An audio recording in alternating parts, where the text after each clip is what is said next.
जवाब दे रहे हैं, दे रहे हैं, क्यों नहीं बना? दे रहे हैं शांति से, शांति से। सुधांशु जी, मैं जवाब दे रहा हूं, सुनिए।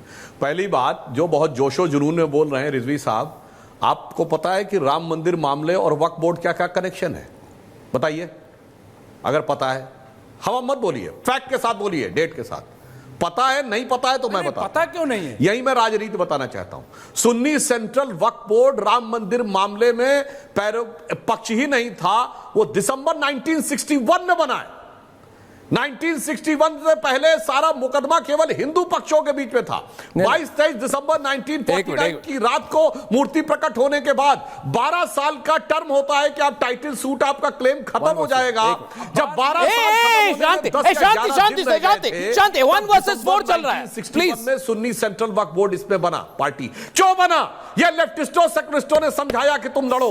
के मोहम्मद ने अपनी किताब में लिखा है कि मुस्लिम समाज का एक बहुत बड़ा तबका तब यह मानता था कि हमें चक्कर में नहीं पड़ना चाहिए, हमारे लिए उस जमीन की कोई अहमियत नहीं है, हिंदुओं के लिए बहुत अहमियत है, इसीलिए 12 साल वक्फ बोर्ड ने क्लेम नहीं किया।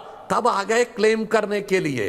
और उसके बाद आज मैं बताना चाहता हूं, मौलाना अंसार रजा ने कहा, भोले भाले मुसलमान तुम्हें अंसार रजा जी सुन लीजिए, अंसार रजा जी, कि ये हिजबुल्लाह और हमास के पोस्टर लेकर कौन सा भोलापन दिखा रहे हैं? ये फिलिस्तीन और हमास के नारे लगाकर कौन सा भोलापन दिखा रहे हैं? भोले भाले हिंदू कह रहे हैं ना। हाँ, यस, वेरी गुड, वेरी। ये फिलिस्तीन वाला क्या चल रहा है?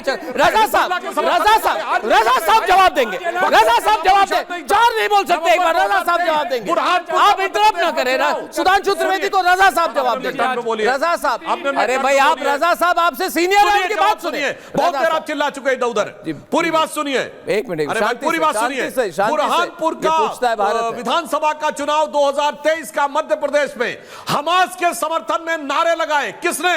कांग्रेस की प्रत्याशी ने। वोट जिहाद शब्द यूज किया गया 2024 में, तब तो वक्फ बोर्ड नहीं था मेरे भाई। हिजबुल्लाह के लिए श्रीनगर से लेके लखनऊ से लेके हैदराबाद तक रैलियां हुई, तब तो वक्फ बोर्ड का विषय नहीं था भाई। और जब फिलिस्तीन बोला गया पार्लियामेंट में, तब तो वक्फ बोर्ड का विषय नहीं था भाई। और मैं भोले भाले मुसलमान की तरफ से पूछता हूं, क्यों नहीं किसी मौलाना ने कभी बोला कि कश्मीर में हर जुमे की नमाज के दिन एक भीड़ निकलती थी पत्थरबाजी करती हुई? आपने क्यों नहीं कहा हमारे मुकद्दस मजहबी मुकाम का यूज किया जा रहा है मर्डर करने के लिए? इंस्पेक्टर अयूब पंडित का मर्डर हुआ, बताइए उलेमा काउंसिल ने क्या बोला हो? तब किसी भोले भाले मुस्लिम से आपने नहीं पूछा कि चरारे शरीफ जला दी गई, ये दरगाह जला दी गई, ये हमारे मजहब का अपमान था, तब क्यों नहीं चू बोला?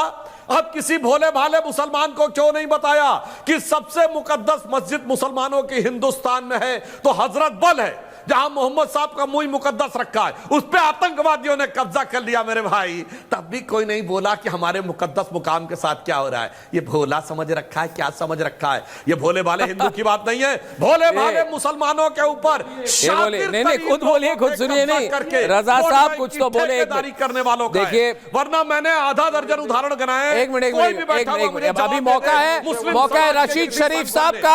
रशीद शरीफ साहब जवाब देंगे, और ये बड़ी हॉट डिबेट चल रही है आज। और रशीद शरीफ साहब, मैं एक ही बात कहूंगा कि करोड़ों की संपत्ति मगर कौड़ी भर किराया, ये कब तक चलेगा भाई?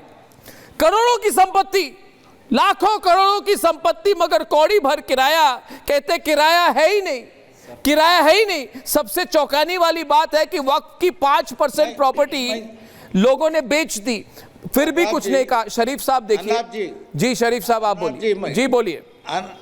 अनाप जी जी सर, मैं सदाशिव जी से एक बात पूछना चाहता हूं कि ये वक्फ बिल है सो, ये वक्फ प्रॉपर्टीज है सो, ये मुसलमानों से ताल्लुक़ है इसका।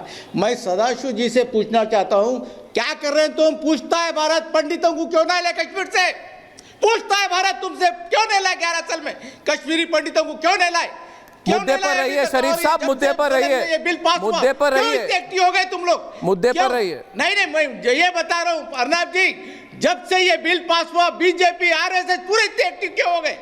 क्यों मस्जिदों को घेराव कर रहे, मस्जिदों के अतराफ फिर रहे, मदरसों को बंद कराने की चक्कर कर रहे, कब्रिस्तानों पे बुलडोजर चला रहे लोग, क्यों खामोश बैठे हुए? अरे पूछता है भारत तुमसे, कब तक हिंदू मुसलमान करते रहोगे? कहाँ पे चला है? रिजवी साहब आप शरीफ साहब, पूछता है भारत, तथ्यों पे बात करें, तथ्यों पे बात करें, तथ्यों पर बुलडोजर चला रहे हैं आप। तथ्यों पर बुलडोजर चला रहे हैं। सच्चाई से बात कर रहे हैं। कैसी बात कर रहे हैं आप? मैं चैलेंज करता हूं रशीद साहब, मैं चैलेंज करता हूं आपको राशिद शरीफ साहब। एक मिनट राशिद शरीफ साहब, ये राशिद शरीफ साहब मेरी बात सुनिए, मेरी बात सुनिए। राशिद शरीफ साहब, देश को खत्म शरीफ साहब मेरे ही प्रोग्राम का, मेरे ही एक मिनट सुधांशु जी, कुछ नहीं है जी सुधांशु जी पूछता है भारत आपका प्रोग्राम है, मैं पूछता हूं हिंदू मुसलमान कब सुकून से रहेंगे देश में, मैं पूछता हूं। मैं देखिए शरीफ साहब, सुधांशु जी आपका जवाब देंगे, मगर दोस्तों ये पूछता है भारत है, मेरे ही प्रोग्राम में मेरे ही प्रोग्राम में मेरे ही लाइन पे कब्जा करते हुए तथ्यहीन एक बात कही गई है। और मैं सिर्फ शरीफ साहब से एक सवाल पूछ रहा हूं कि शरीफ साहब दोबारा पूछ रहा हूं आपको मैं, आपने मदरसों की बात की, मदरसों को 14,014 संपत्तियों का संभावित एलोकेशन था। कब्रिस्तान की बात की तो कब्रिस्तान को 1,50,570 संपत्तियों का संभावित एलोकेशन था। तो मुझे बताइए वक्फ में कितने मस्जिद, कितने मदरसे, कितने कब्रिस्तान और कितने स्कूल बनाए? एक का नाम ले लें, पूछता है भारत, नाम लीजिए, नाम बताइए, ये चैलेंज है मेरा, नाम बताइए। क्यों नहीं किया? किसने रोका? गवर्नमेंट कैसे है? स्टेट गवर्नमेंट कैसे है? स्टेट गवर्नमेंट में ऐसा बहाना, बिजनेसमैन वो लोग जमीन बहाना, एयरपोर्ट, रेलवे स्टेशन, जितने भी जमीन है डिफेंस बहाना, पूरे खाए हुए लोग, बहाना, ये बहाना है। सुधांशु त्रिवेदी जवाब देंगे, ये बहाना है शरीफ साहब। सच्चाई तो मैं सामने ले आया हूं। सुधांशु शरीफ साहब बहुत जोश में बोल रहे थे, इन्होंने कहा मदरसे बंद करवा दिए। मैं भी चैलेंज करके कहता हूं, एक लीगली रजिस्टर्ड मदरसा बताइए जो बंद हुआ हो, एक लीगली रजिस्टर्ड मदरसा बताइए, चैलेंज करके पूछ रहा हूं। झूठ बोलते हैं सरासर। अरे इलीगल है तो बंद होगा भाई, इलीगल तो कोई स्कूल चलेगा तो बंद होगा, इलीगल गाड़ी होगी तो बंद होगा, इलीगल प्रॉपर्टी होगी तो बंद होगा।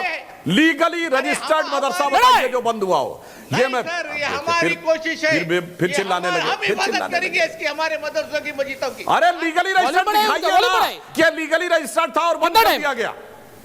जवाब बताइए। लीगली रजिस्टर्ड था तो बंद कर दिया गया, बताइए। एक नहीं है आपके पास। लीगली रजिस्टर्ड कब्रिस्तान बताइए, एक नहीं है। और मैं मौलाना साहब आपसे पूरे अदब से पूछता हूं, इस्लाम में कब्रिस्तान का कॉन्सेप्ट है? नहीं है। पक्की कब्र का कॉन्सेप्ट ही नहीं है। कब्रिस्तान का कॉन्सेप्ट कहां से आया? रजा साहब, अंसार कच्ची कब्र का कॉन्सेप्ट है। रजा साहब जवाब दें, और इस बारे में अंसार रजा साहब जवाब देंगे, जवाब दे। जाकिर नाइक जैसे लोगों का वीडियो अवेलेबल है। पूरे खबरस्तान और अरब से वॉल्यूम बढ़ाइए, वॉल्यूम बढ़ाइए। बनी नहीं सकती थी, वहां से रेत थी, पानी बहुत कम था। क्या बात करने लगते हैं साहब? अब आके कब्र और कब्रिस्तान और सारी बातें होने लगती हैं। फिर भी बताइए, रजिस्टर्ड एक कब्रिस्तान जो बंद हुआ हो, रजिस्टर्ड एक मदरसा जो बंद हुआ हो, रजिस्टर्ड एक इंस्टीट्यूशन जो बंद हुआ हो, यहां तक कि उल्टा है। आपने तो एएसआई वाली जो मस्जिद थी वो कब्जा कर ली थी, एएसआई की प्रॉपर्टी कब्जा कर ली थी। फिर आप कहते हैं तो कि आप हर जगह पब्लिक मीटिंग समझ लेते हो कि जैसे भाजपा की मीटिंग हो रही है, रजिस्टर्ड प्रॉपर्टी जो किसी ने छीनी हो, हाँ, अब इलीगल आप कब्जा करके रखेंगे तो फिर